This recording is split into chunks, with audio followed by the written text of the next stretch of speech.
ছিল তার জন্য। এখন আমাদের প্রশ্ন হচ্ছে কোনো ধরনের শংসাপত্র কবে নাগাদ আমরা পাবো। আজকে আবার আমরা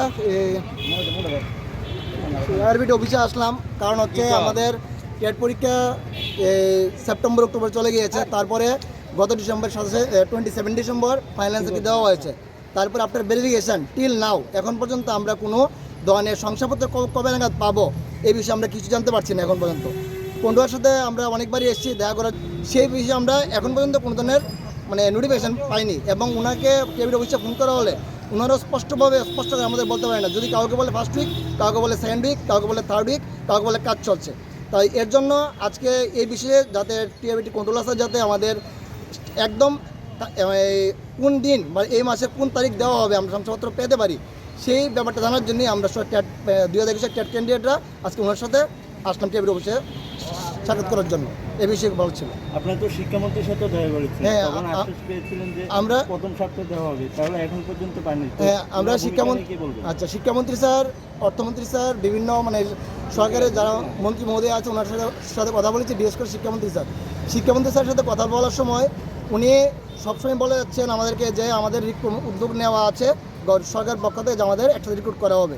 কিন্তু সেই জায়গাতে আমি বলবো, আমরা যারা প্রতিনিধি দল গিয়েছিলাম শিক্ষামন্ত্রীর বাড়িতে, উনি 20 তারিখ, গত মাসে 20 তারিখ টেট 1 টেট 2 মিলে 600 পোস্ট অর্থাৎ থেকে অনুমোদন ক্রমে ক্যাবিনেট সিদ্ধান্ত করে প্রেস কনফারেন্স করা হয়েছে।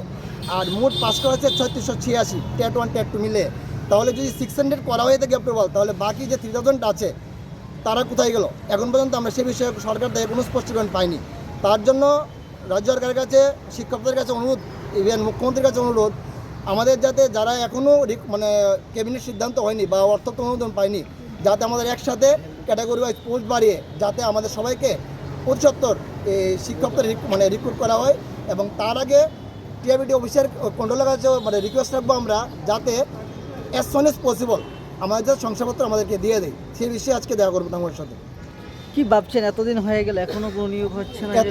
এতদিন হয়ে গেল, ব্যাপারটা হচ্ছে এটা তো আমরা আনএপ্লিড টেট পাস ক্যান্ডিডেট, সেই রাজ্য সরকার কী ধরনের সিদ্ধান্ত নিয়ে রেখেছে সেটা আমরাও জানতে পারি না বা বলতে পারি না। কিন্তু এই বিষয়ে একটা বস্তু বলবো আমি, ত্রিপুরার সাথেই আসাম যুক্ত আছে স্টেটটা, নর্থ ইস্টের মধ্যে। আসামের মধ্যে টেট পরীক্ষা হওয়ার পর শংসাপত্র ওরা পেয়ে গেছে, রিক্রুটমেন্ট প্রসেসিং চলছে। আর এই জায়গাতে আমরা নর্থ ইস্টের মধ্যে ত্রিপুরা একটা ছোট্ট একটা হিল স্টেট, তার মধ্যে এত মাস 6 মাস চলে গেছে, 7 মাস 6 মাস চলে গেছে, 8 মাস চলবে রানিং।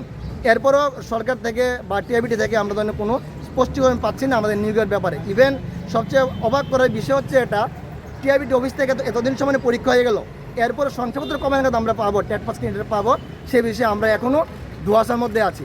এখান থেকে কোনো স্পষ্টীকরণ পাচ্ছি না টিআইবিটি অফিস থেকে। আগামী দিনে কোনো রকম পদক্ষেপ নেওয়া হবে কি আপনাদের পক্ষ থেকে? আর এই টেট পাস 2021 টেট পাস ক্যান্ডিডেটের পক্ষ থেকে আগামী দিনের যে পদক্ষেপ নেওয়া হবে কি না, সেটা টিআইবিটি কন্ট্রোলার স্যার আজকে দেখা করার পর উনি আমাদের কী বলে তার উপর ভিত্তি করে আমরা পরবর্তী পদক্ষেপ নেব। তার পাশাপাশি একটা বলবো, আগামী দিনেও আমরা শিক্ষামন্ত্রীর দ্বারস্থ আবার হবো আমাদের রিক্রুটমেন্টের ব্যাপারটা নিয়ে। আমার নাম বিশ্বজিৎ ঘোষ।